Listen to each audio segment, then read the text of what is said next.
Hai, Assalamualaikum warahmatullahi wabarakatuh.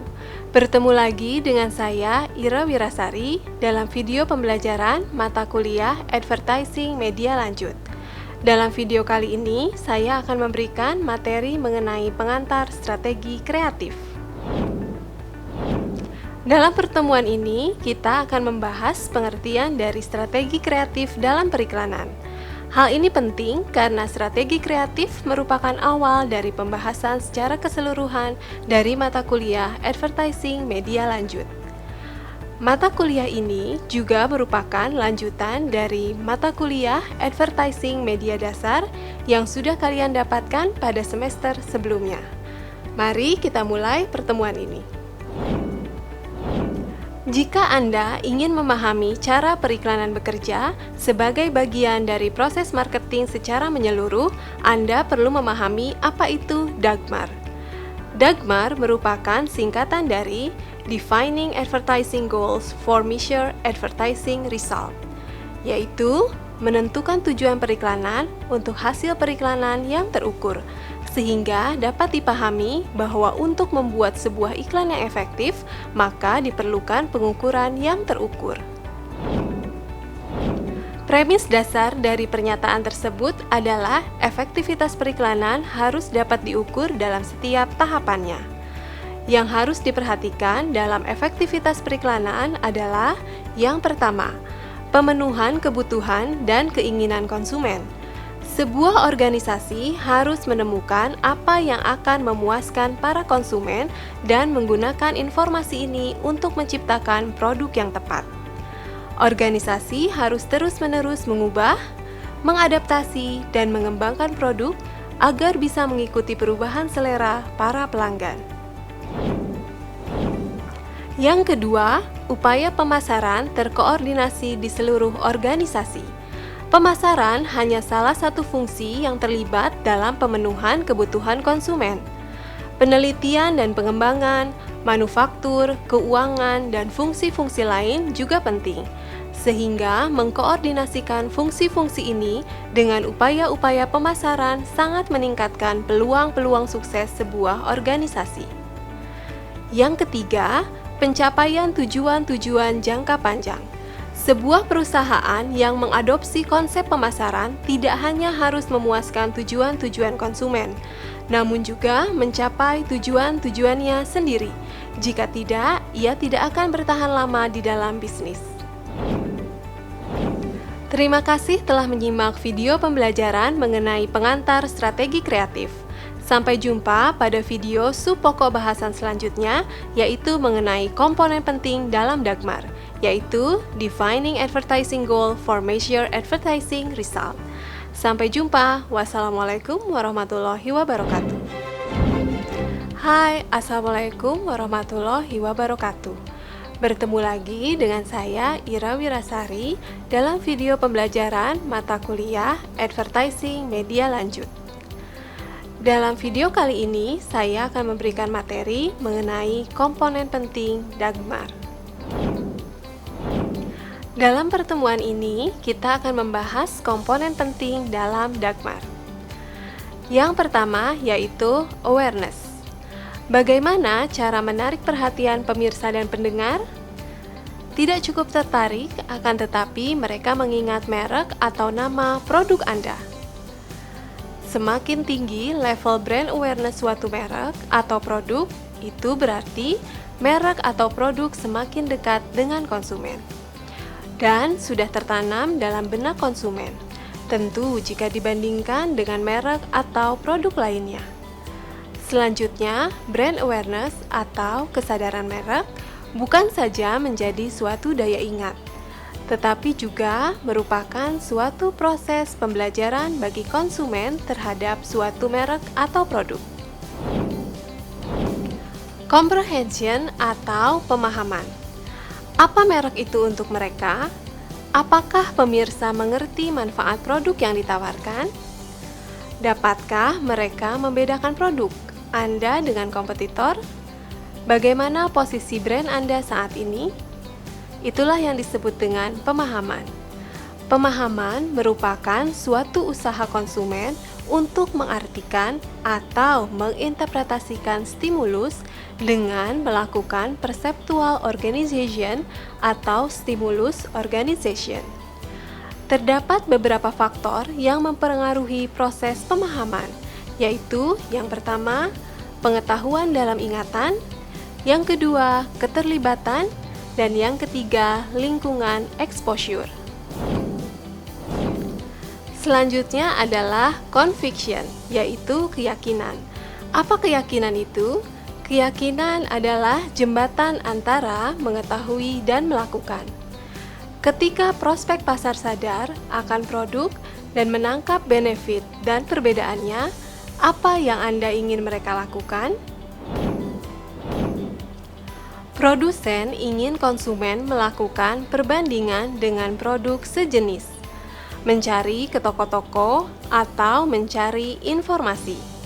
Tergantung dari jenis produknya, proses ini akan membutuhkan waktu yang cepat atau bahkan berbulan-bulan.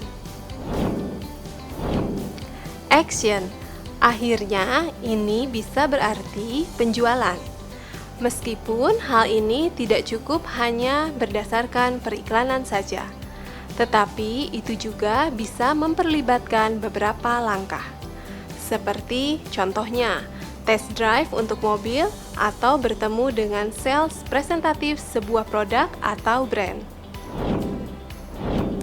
Masih pembahasan mengenai action dari para konsumen.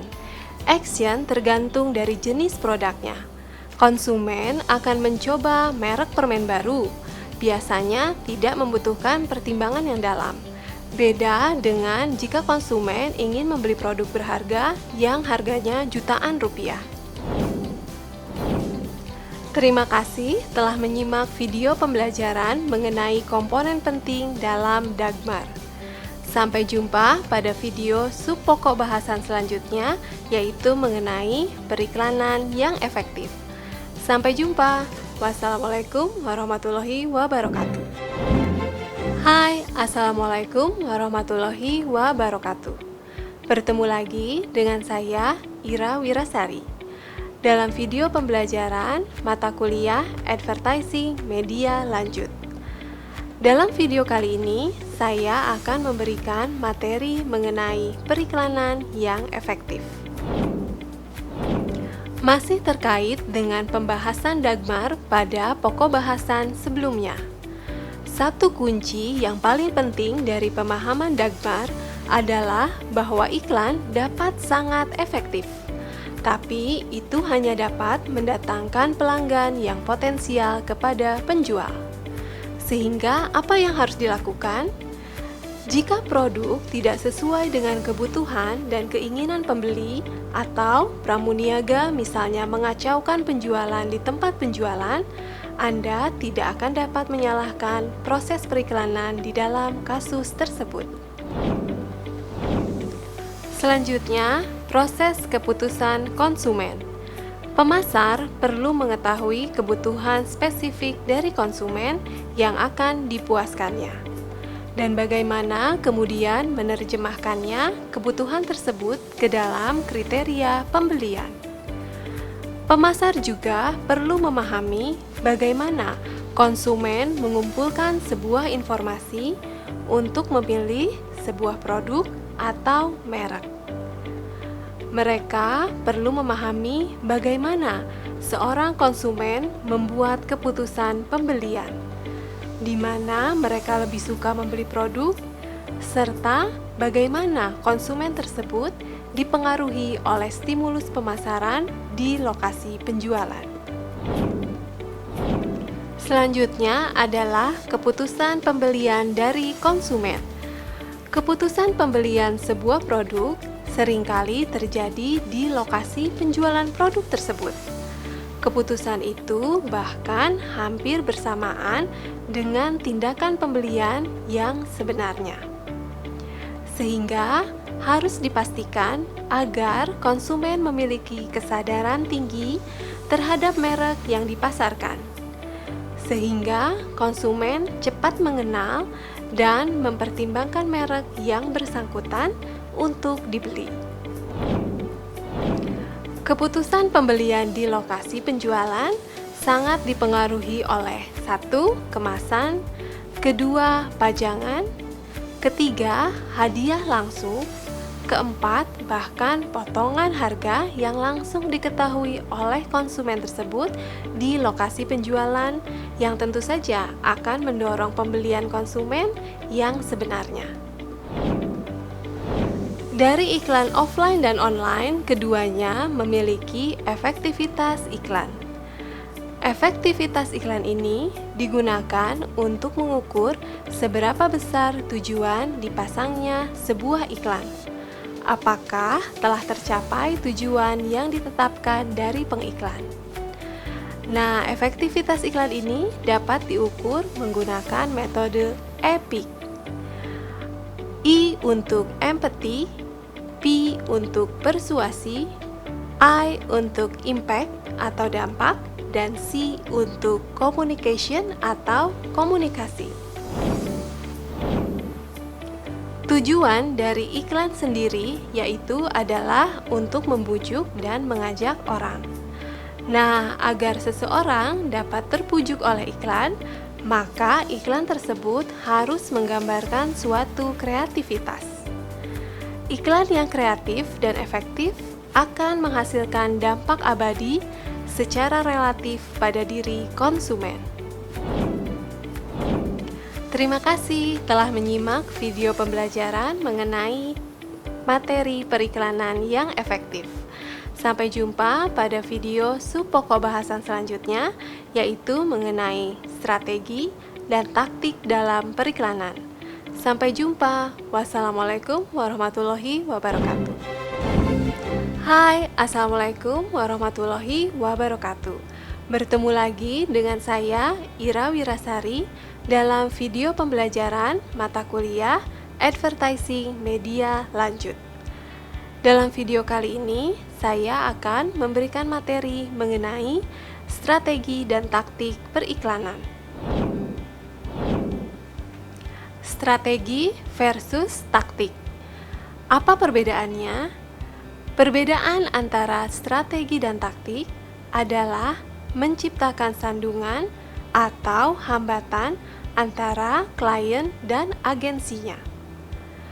Mereka selalu mencampurkan kedua hal tersebut dalam beberapa tujuan dan beberapa objektif untuk capaian yang baik.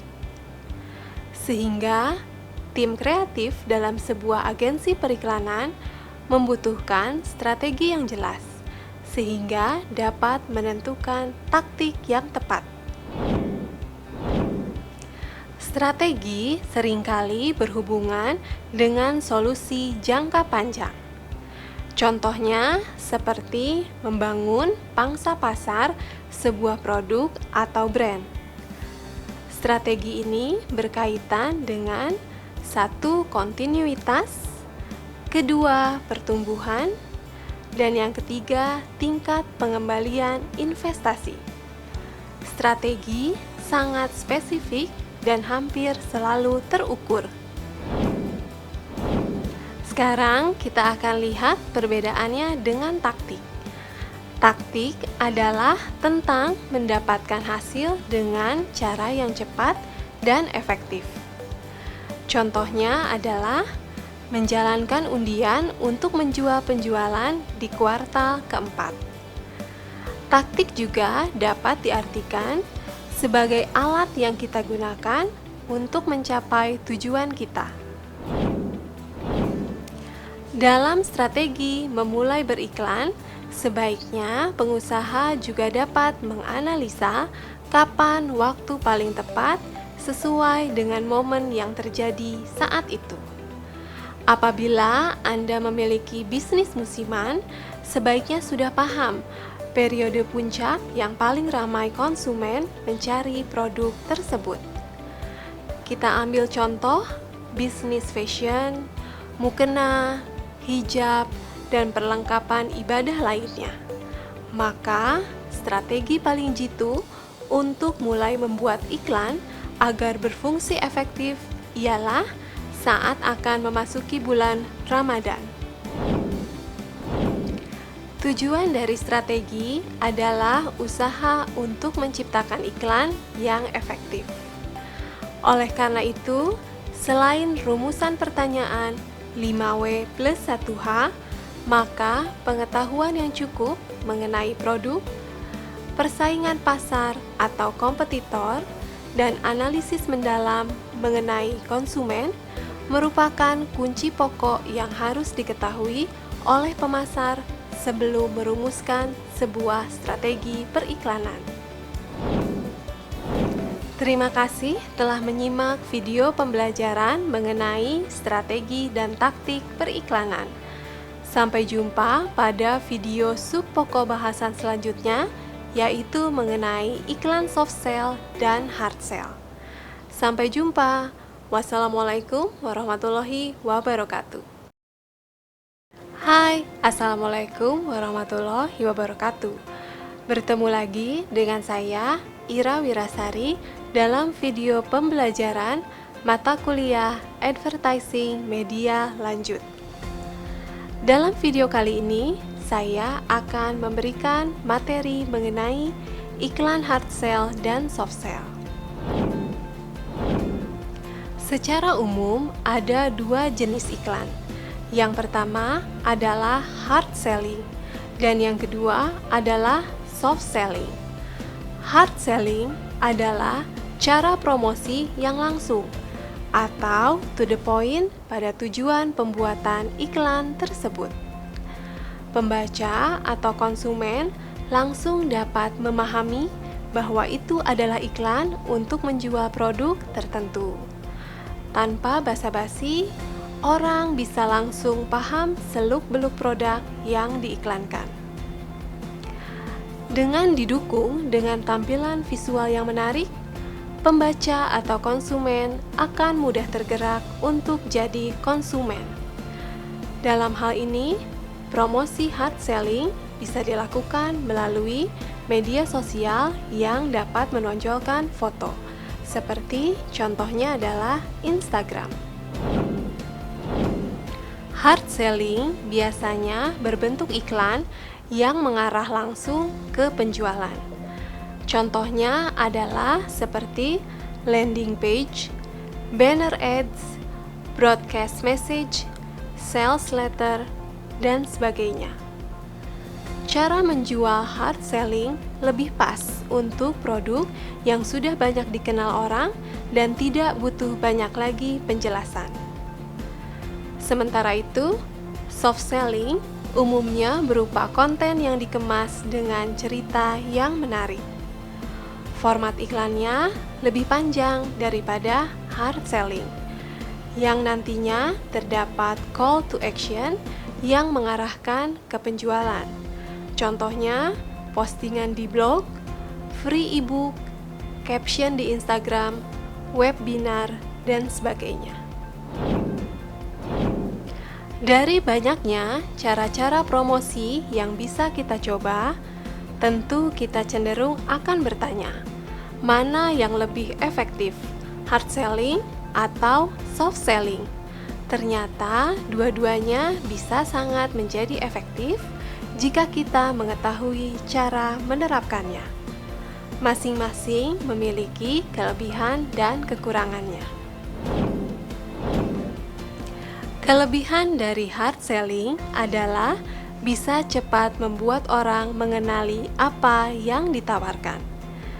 Ketika iklan dilihat oleh mereka yang sedang membutuhkan, maka iklan hard selling akan cepat berhasil. Tapi jika iklan terlalu sering dilakukan dan orang yang membacanya tidak memerlukannya, maka iklan hard selling akan dilewatkan begitu saja. Kelebihan dari soft selling adalah bisa membangun brand image yang kuat di mata audiens, bisa membangun relasi jangka panjang dengan mereka yang merasa ada keterkaitan dengan value produk yang diiklankan. Tapi karena pendekatan yang tidak langsung ke sasaran, waktu yang dibutuhkan untuk berhasil cenderung lebih lama daripada hard selling. Jadi, Anda pilih mana? Antara soft selling atau hard selling.